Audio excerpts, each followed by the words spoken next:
ሰው አይውጣል የተባለው የኢትዮጵያ እግር ኳስ የከፍታ ዘመኑ አቀንቃኝ የነበረውን ታሪካዊ ተጫዋች በድንገት አጥቷል። በሀገራችን ወድቆ መነሳት ያልቻለው ይህ የስፖርት ዘርፍ ቀድሞ የነበረውን የታሪክ ኩራታችንን አስተንፍሶ አሁን ላይ በየሀገራት ግጥሚያዎች አንገት የምንደፋበትና የምናፍርበት ጉዳይ ከሆነ ዓመታት ተቆጥረዋል።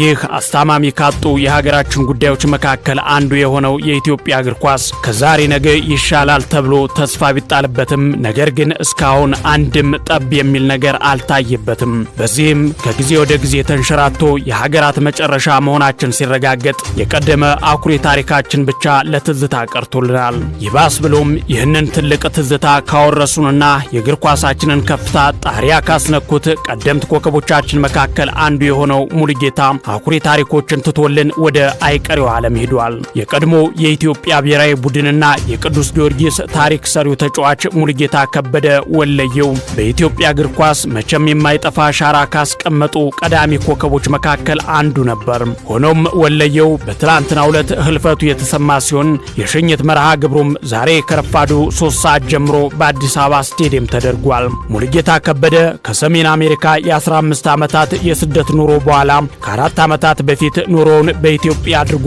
ቆይቶ ነበር። በቅርቡ ባጋጠመው ህመም በሕክምና ሲረዳ ቆይቶ በትላንትናው ዕለት አሳዛኙን ዜና አሰምቶናል። ካስደንጋጩ ህልፈት በኋላ የስፖርት ቤተሰቡ ሊሸኘው ችሏል። በዚህም የደሴ ከተማ ምክትል ከንቲባን ጨምሮ የስፖርት ቤተሰቡ፣ ጓደኞቹ፣ አድናቂዎቹና ቤተሰቦቹ በተገኙበት የማይረሱ ታሪኮቹን በሰራበት የአዲስ አበባ ስቴዲየም የክብር አስከሬና ሽኛኝት መርሃ ግብር ተደርጎለታል። በዚህ የሽኝት መርሃ ግብር ወንድሙ ሙሉ ዓለም ከበደም ስለ ቤተሰቡና ለእናቱ ስለነበረው ጥልቅ ፍቅር መጠነኛ ምስክርነት የሰጠ ሲሆን የቅዱስ ጊዮርጊስ እግር ኳስ ክለብ ስራ አስኪያጅ የሆኑት አቶ ሰለሞን በቀለ በበኩላቸው ሰፊ የህይወት ታሪኩን በወፍ በረር አቅርበዋል። የኢትዮጵያ እግር ኳስ ፌዴሬሽን ፕሬዝዳንትን አቶ ኢሳያስ ጅራን ጨምሮ አብረውት በዘመኑ የተጫወቱ ጓደኞቹና ዘመዶቹም ንግግር አድርገዋል። የኢትዮጵያ ቡና ስፖርት ክለብ ስራ አስኪያጅ አቶ ገዛይ ወልዴና የኢትዮጵያ እግር ኳስ ፌዴሬሽን ፕሬዝዳንት አቶ ኢሳያስ ጅራም የአበባ ጉንጉን አድርገው የአዲስ አበባ ስቴዲየሙን ሽኝት አካሂደዋል። የክብር ሽኝት መርሃ ግብሩ እንዲከናወን ላደረገው ለኢትዮጵያ እግር ኳስ ፌዴሬሽንና ለአዘጋጅ ኮሚቴው ምስጋና ቀርቧል።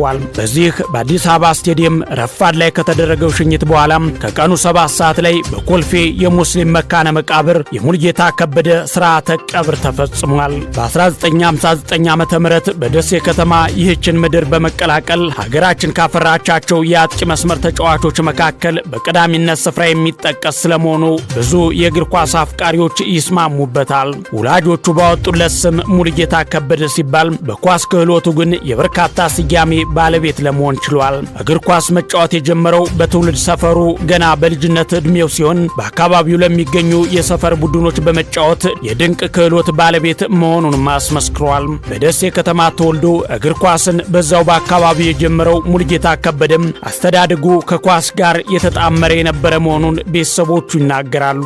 ሙሉጌታ በክለብ ደረጃ ከ1974 ዓ.ም እስከ 1976 ዓ.ም ለወሎ ፔፕሲ ክለብ የተጫወተ ሲሆን በጉዞ መሃል ለሀገሩ ጥሪ የተደረገለትም ከዚሁ ክለብ ከወሎ ፔፕሲ ጋር ዋንጫ ባሸነፈበት ዓመት ነበር። በወቅቱ የወሎ ፔፕሲን አስፈሪና አሸናፊ ቡድን ካደረጉት ተጫዋቾች መካከል በቀዳሚነት የሚጠቀሰው ሙሉጌታ በዚሁ በቡድኑ ባሳየው አስደናቂ ብቃት ለመጀመሪያ ጊዜ ለኢትዮጵያ ብሔራዊ ቡድን ጥሪ ቀርቦለታል።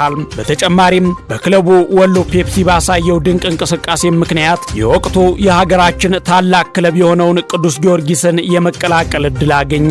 በ1976 ዓመተ ምህረት ክረምት ላይ ፈረሰኞቹን ሲቀላቀል ቋሚ የሥራ ዕድል ለማግኘት ከመቻሉ በተጨማሪ በጊዜው ለተጫዋቾች ይከፈል የነበረውን የደሞዝ ክብረ ወሰን ጭምር ለመስበር ችሏል። በቅዱስ ጊዮርጊስ መለያ ከ1977 ዓመተ ምህረት እስከ 1989 ዓመተ ምህረት ለ12 ዓመታት ተጫውቶ ያሳለፈው ሙሉጌታ ከበደም ከቡድኑ ጋርም 7 ጊዜ የኢትዮጵያ ሻምፒዮና ዋንጫንና 1 ጊዜ የኢትዮጵያ ጥሎ ማለፍ ዋንጫን እንዲሁም 6 ጊዜ የአሸናፊዎች አሸናፊ ዋንጫን በማሸነፍ በአጠቃላይ 14 ዋንጫዎችን ማሳካት ችሏል። ወለየው ሙሉጌታ በቅዱስ ጊዮርጊስ ቆይታው ክለቡን ለድል ለማብቃት የበኩሉን አስተዋጽኦ ከማድረጉም በላይ በግሉ በኢትዮጵያ ሻምፒዮና ውድድሮች ላይ በኮከብ ተጫዋችነትና ግባግቢነት ለመሸለም የበቃባቸው ዓመታት ከአስደናቂ ስኬቶቹ መካከል የሚጠቀሱ ናቸው።